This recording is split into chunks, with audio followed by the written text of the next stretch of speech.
ओम शांति।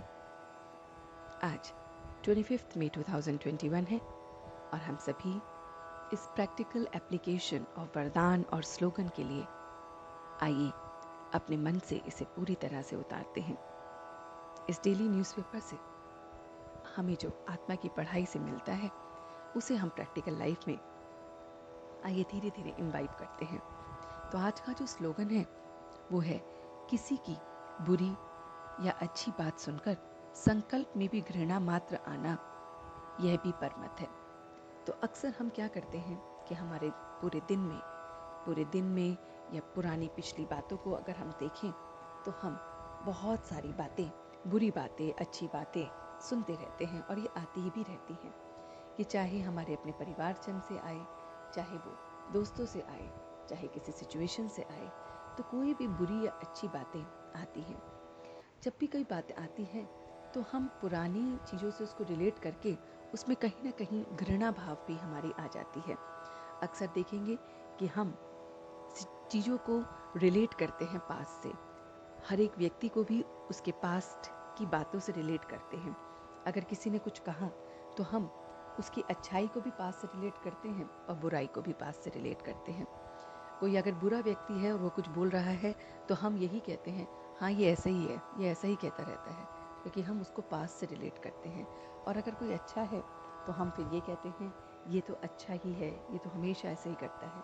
और अगर कभी कोई अच्छा बुरा बोलने लग जाए तो हम उस पर भी संकल्प देते हैं, अब तो ये परिवर्तन करने की तरफ हो गया है, इसमें चेंज आने लग गया, वो पहले जैसा नहीं रह गया। और अगर कोई बुरा अच्छा करने की तरफ जाता है तो हम कहते हैं कोशिश करता रहे, होएगा तो कुछ भी नहीं। तो ऐसे हम अपने संकल्पों में कितना कुछ बोलते रहते हैं और ये सब कहीं ना कहीं घृणा से संबंधित है।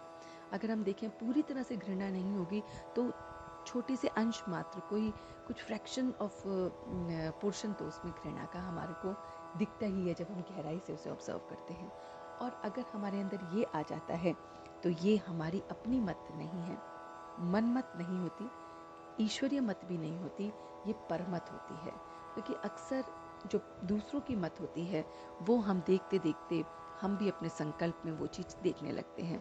अगर किसी व्यक्ति ने किसी व्यक्ति के बारे में बोला कि ये ऐसा है, वो वैसा है, तो हम जब भी उसे देखेंगे तो हमारे अंदर भी वही दिखेगा, क्योंकि हम परमत को देख रहे हैं। पराई मत को सुनते सुनते वो हमारी अपनी मनमत बना लेते हैं। तो आज अपने पूरे दिन की चेकिंग में रखना है कि किसी की शब्दों को सुनकर, किसी की बातों को सुनकर, चाहे वो बुरे हैं चाहे वो अच्छे हैं, लेकिन हमें संकल्प में भी घृणा नहीं लानी है, बिल्कुल भी घृणा नहीं लानी है।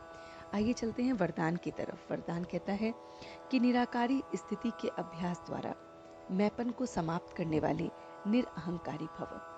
तो अक्सर यही चीज़ जो हमारे घृणा का कारण है वही आता है मैपन से। जब हमारे अंदर मैपन आने लगता है कि ये ऐसा है, वो वैसा है, ये मैईपन तो है कि हम दूसरे को बोलने लगते हैं, दूसरे के बारे में संकल्प करने लगते हैं, दूसरों की पूरी प्रतिक्रिया बनाने लगते हैं। तो ये जो हमारा मैपन है ये हमें ले डूबता है। ये मैपन एक तरफ अच्छा भी हो सकता है कि अगर ये मैपन उस परमात्मा से लग जाए और उसकी लॉ में लगकर उसका ही हो जाए तो फिर ये मैपन अच्छा रिजल्ट देता है। लेकिन अक्सर ये मैपन हम दूसरों के लिए और दूसरों की तरफ आकर्षित होकर किसी व्यक्ति की तरफ, किसी भी संकल्प की तरफ, किसी के नाम मान शान की तरफ हम चले जाते हैं, तो फिर हम बंधनों में बंध जाते हैं। तो इन बंधनों से अगर हमें अपने आप को निकालना है तो मैपन से अपने आप को दूर रखना होगा। और यही मैपन से दूर निकलना हमें घृणा में भी मददगार होगा कि घृणा से भी हम बाहर निकल सकते हैं। तो करना क्या है, संकल्प और वरदान दोनों को अगर हम देखें तो हमें समझ में ये आता है कि पूरे दिन में अपने मैंपन को चेक करना है, अपने इस देह अभिमान को चेक करना है, अपने आप को सोल कॉन्शियस स्टेज में निरंतर रखना है। निरंतर अर्थात निरंतर निराकारी स्थिति में रखना है। निराकारी जिसका कोई आकार ही नहीं है कि I am just a point of light, I am doing my part, I am just a point of light, I am doing my part. तो इस तरह से जब हम हर पल इस प्रैक्टिस को करते रहेंगे तो हम देखेंगे कि हम जिन भी संबंधों के साथ संपर्क में आ रहे हैं उनके प्रति भी हमारी अच्छी भावना निकलेगी, उनके प्रति सब घृणा सब बंद हो जाएगा, मैपन हमारा ऑटोमेटिकली समाप्त हो जाएगा। तो फिर वो आकर्षण, वो चीज़ का अट्रैक्शन, वो मोह या फिर वो कहते हैं वो लोभ, वो समाप्त हो जाएगा और एक न्यूट्रल वे में बात होगी और वो न्यूट्रल वे आपको हेल्प करेगी आगे उस कर्मा को नहीं बढ़ाने की। तो इस तरह से हम अपने जीवन में इसे अप्लाई करते हैं और इसे बहुत बहुत गहराई से उतारते हैं। तो प्रैक्टिस करें कि आई एम द बीइंग, आज अपने आप को बस हर पल कि मैं बस निराकारी स्थिति की प्रैक्टिस कर रहा हूँ। I am the energy running this body. I am the energy talking to this person. I am the energy doing this work. I am the energy eating the food. इस तरह से जो भी आप काम कर रहे हैं उसमें धीरे धीरे एनर्जी के पॉइंट ऑफ व्यू से देखते हुए आज प्रत्येक कर्म करेंगे तो हम अपनी घृणा से भी दूर हो जाएंगे और किसी की भी बुराई या अच्छाई बातों को सुनकर हमें कोई भी असर नहीं होगा। ओम शांति, ओम शांति, ओम शांति।